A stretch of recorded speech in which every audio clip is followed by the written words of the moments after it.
Welcome to Warrington Basketball. Today we are doing the Coach's Corner on creating and building a successful club. We are joined by Mr. Tom Shoebrook from Winsford/Northwich Basketball Club. We don't recognise the guy in the bottom left here. This is Steve Welsh. He is the Bridgewater Jets coach who had been disappeared since the beginning of the quarantine and not yet done a video. And the Padgate Basketball Club chairman, Jason Royal. How are you, gents? Very well. Very well, thank you. Very good. This is this is a special moment because it's been very difficult to get Steve on camera. What's been the reason behind that, Steve? Just been growing my hair out a bit, I think. That's one good picture. When we're back to it as well, obviously quite a few requests for you to shoot these 2 free throws that you were promised. You promised to us maybe 2 years ago. What's the chances of us getting them on as well? I think my shoulder rehab's going quite well, so it might be good to come back. Right, okay. So today it is building a club. So obviously we've got the 3 clubs, Northwich, Bridgewater and Padgate. You've all kind of gone down sort of different styles of the way you've built them. So obviously you've got Padgate, which is the younger guys. Mind you, so is Bridgewater. Bridgewater, you've got clubs right across the board. I know, Tom, you sort of go from year 7, 8 upwards, I suppose, coming from a sort of further out distance. But yeah, go ahead. Who wants to kick us off? I think Steve would be a good person to start. Yeah, go on then, Steve. You tell us how you sort of began Bridgewater Jets and what your advice would be for those that are building their own clubs. Yeah, so with my club, we kind of build the club on wanting just anyone to play. So there's no kind of restrictions on you can be as good or a beginner, and then literally when we got enough players, we put them into a team. I think the key to building the club and why it's been successful is because we got volunteers in, and then obviously mentoring the volunteers. So we got the likes of, you had Louis Farish on doing his ultimate team. He coaches 3 or 4 teams for me. We give him the teams, and then we'll obviously sit with him for a bit, help him out, and then if he's got any questions, we kind of go back and forth. But the key is kind of getting the volunteers in, mentoring them, and then kind of send them on the way with the team, really, and just keeping an eye on them. That's kind of how our model is. We obviously just try and get a load more kids in, and then get them into teams, get them playing as quickly as possible. What are you sitting at numbers-wise now, Steve? Teams? We got 20 teams playing at the ball hall, all on Friday and Saturdays. Would you be the biggest club, I think, in Warrington Basketball? I think so, yeah. It's between you and, I think, maybe Wildcats, is that right? Or yeah, I think looking at numbers-wise, I think Wildcats are about 13, 14. Okay. And then we're at 20. So. Nice. Jason, what about Padgate? How did you sort of come about? Where did you all begin? Well, to be honest, I kind of inherited Padgate. I was playing on a Friday night, and obviously a good friend of all ours, Mr. AJ Woods, gave my name to Ian Lloyd at the time. Ian was the guy who started Padgate, predominantly because he had his 2 sons playing. Yeah. And he built a club off the back of his own interest with Padgate. And I kind of fell into the coaching side of things, really, to be honest. It was then at that point, I was actually suffering from an injury at the time. So I couldn't play as much as I wanted to. And it was how basically do I take that and transition my love of playing basketball into something else. And the coaching side of things just fit incredibly well for me. We had a very, very successful set of years, really, really, really competitive set of years against a lot of clubs. You know, Tom's Northwich team, Dom St. Helens team. Not so much Bridgewater at that time. They weren't really in that mix of it. They weren't as big as they are now. Mm-hmm. But yeah, the club kind of almost guided itself for a long time. And then Ian stepped aside probably about 3 years ago, maybe 4 years ago now, and passed the mantle on to me. And I had my own ideas about where I wanted to go with it. You know, for me, and it's the same thing that Steve said, and the same thing Tom's going to say, really, to be honest, is it's about getting everybody involved in it, from the players to the parents to, we're very, very lucky. We have a sports development officer, bottom left of our conversation at the moment, who is quite good at feeding players into different clubs and so forth. So I've always had the precedent that, whatever vision you set for your club, you've got to be able to deliver that. There's no point promising the earth and then not being able to do it. We're very lucky in the fact that we're not a huge, huge club compared to the likes of Bridgewater, compared to the likes of Sankey. We have, I think it's 6 teams now. There's a 7th one coming on board.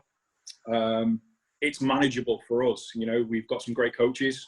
Our training sessions are really well run. Everybody seems to get what they want out of it. There's nobody left on the sidelines. Listening to Tom when he was talking about his journey side of things on his videos, he was quite clear in saying, the reason why Northwich doesn't have a very small young youth team is a simple fact that Northwich is so far away, and getting kids to come down and participate and only maybe getting a couple of minutes is not going to keep them interested in the sport. They're going to wander. They're going to want to try different things. And I've always believed that, if you can get a kid that's screaming at his mum and dad on a Saturday, I want to go and play basketball, I'm going to be late, I need to be there, then that's half the battle won, really, to be honest. How did the Mabel team come about? Wow, Those yeah. that don't know, that's the Manchester Area League basketball, so a men's team. Yeah, out of necessity, to be honest. At the time, the Ball Hall operated 2 leagues. They had the under-21s and the under-25s.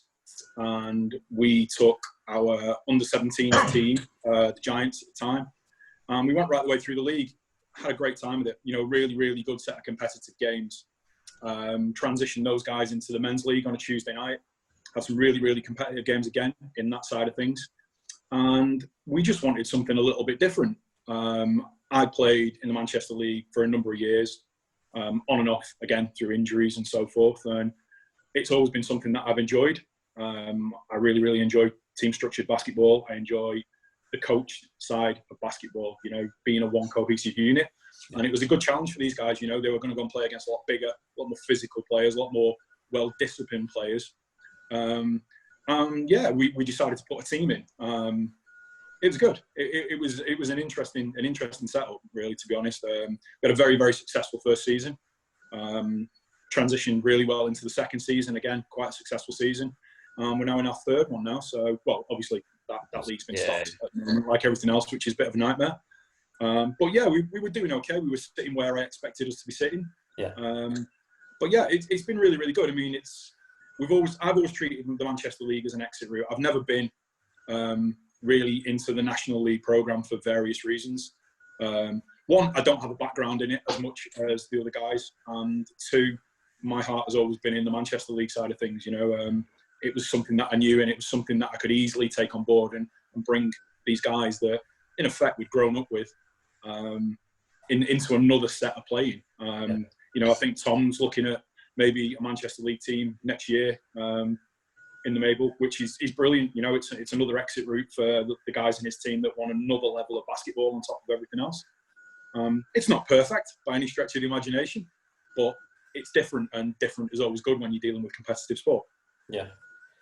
Mr. Shoebrook, I know obviously for you it's a little bit different to both Jason and Steve, with you coming from a bit further out, so you're not likely to have as many younger teams coming in. Obviously, yeah, we're not lucky enough to have the development officer sending us players at Northwich, so we kind of have to go out and find our own. But that's a negative in some ways, but it's positive in other ways, because it allows us to build those relationships with schools and with individual places to get kids in. So even though we don't compete at the younger ages at the centre, we've got probably half of our players are below year 8. So we've got about 100 people are coming down and taking part at that sort of level. What I got out of what Jason and Steve said, and what I would agree with, is it's important to have a real ethos and a vision of where you want your club to be and where you want it to fit in. Otherwise, you become a kind of jack of all trades, or just kind of meander along. Because I think one of the things that we said in my journey is we went from kind of just reacting to what was happening to having a vision of what we want to do next. So where we are locally, we're lucky in that we've got 2 National League teams. Cheshire Phoenix and Cheshire Wire, who are celebrating their 7th birthday today. And it's good for them to kind of, that to be an exit route for the kids that want to do elite stuff and get involved in elite stuff. And then we focus on what we want to do, which is getting people involved, building them up. And then when they come back as seniors, giving them an option to play as seniors as well. So giving them an option to play all the way through. So that's our key bit. And I think what we've done in terms of developing a club is try and do a little bit more of what Steve said, is build the volunteer capacity and build the volunteers in, is where we're going over this planning period where everything's shut down. So we're looking at stuff like, is a Mabel team something that's realistic and feasible? Yeah. Is doing other things feasible? Where are we going to go next? What's I know you're stepping up your game a little bit on the social media side of things, Tom. Is that right? What's your ideas there? Well, one of the things that I'm doing, if you enable the sharing screen, I'll show you something on the share screen as the host. Do you know how to do that? Yeah, of course I do. Yeah, just remind me though. Tell me how you do it on yours. Make me the host again, and I'll do it. Oh, that's cool. And just again, how would you make someone a host if you were doing that? I would click on their face and then say "make host" in the top right-hand corner. Yeah, make host. Yeah, well done. That is correct. You can do that. Excellent. So if you look on, this should work now. Does that work? Can you see? Yeah, it does.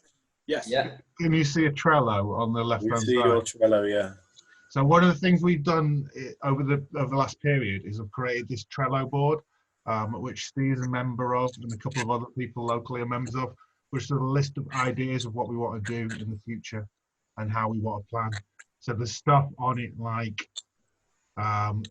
creating an advertising press officer, building in all these sorts of bits and pieces, updating player base, doing a video archive, things of that nature. So there's all sorts of bits and pieces of stuff that to build as a club. That's the stuff we want to do next. So video archive. We've got a safeguarding officer that's come on board now. I'm going to be creating a coaching group where we build our coaching ethos as a club. So there's various bits and pieces like that that we built as a way of looking at what do we want to do next, so that we're focused on the experience of the kids rather than how I used to plan the club was, this is the structure I want us to have. So I want us to have 5 year 7/8 teams, 6 year 9/10 teams, whatever. And now it's what experience do we want the kids to have? So I want them to have video games. I want us to do a little bit of a sort of highlights that we can create for them. I want to create these sort of things in the future. I want to do surveys of how people's experience going through the club is and what they want more of. So it's more like player-led, participant-led than being led by what I want to do strategically. Yeah. So, Steve Welsh, what would be your main tip for the likes of, say, James Klosky, who is starting Overs? What would be your advice to him for building his club that he's obviously trying to start out now? So advice probably for new coaches, maybe starting or maybe running a team or kind of setting a club up. I know when I first started, I wanted to do everything myself. I wanted to make sure that obviously if I'm involved with doing it, then I can control the quality of it. It's more or less, you've got to get people involved, give them chance to kind of make their own mistakes and then kind of mentor them through it. Not really be that focused on maybe so much on wins and losses. Obviously when I first started, that was a big thing for me when I get a team. Obviously you want them to do the best they can, but ultimately for them to get better, obviously, and grow as a club, there's only so many, obviously, top-end kids. The more your club grows, the bigger disparity in ability you're going to get. So for growing as a club, I think obviously getting a volunteer base in. Any parents or any maybe older players that want to get involved, if they've got any sort of interest, get them involved, give them a role or job to do, and then kind of obviously let them go with it. But obviously keep an eye on them and obviously keep giving them feedback and asking them if they need any help and things like that, really. That'll be my biggest, probably, advice. Jay, what was your feedback? I mean, it's the same thing again. You know, both what Tom and Steve said is perfectly true. You know, I've always been a big believer in ownership. You know, the second you give ownership of anything to anybody, they become invested in its success. You know, once a kid starts buying his own basketball shoes, trust me, they'll never see a day of rain in their life. You know, when their parents are buying them for them, yeah, they walk in with them. There's more, there's rain. No, nobody cares. But the second it's theirs, it's something that they can, you know, feel, and it's tangible.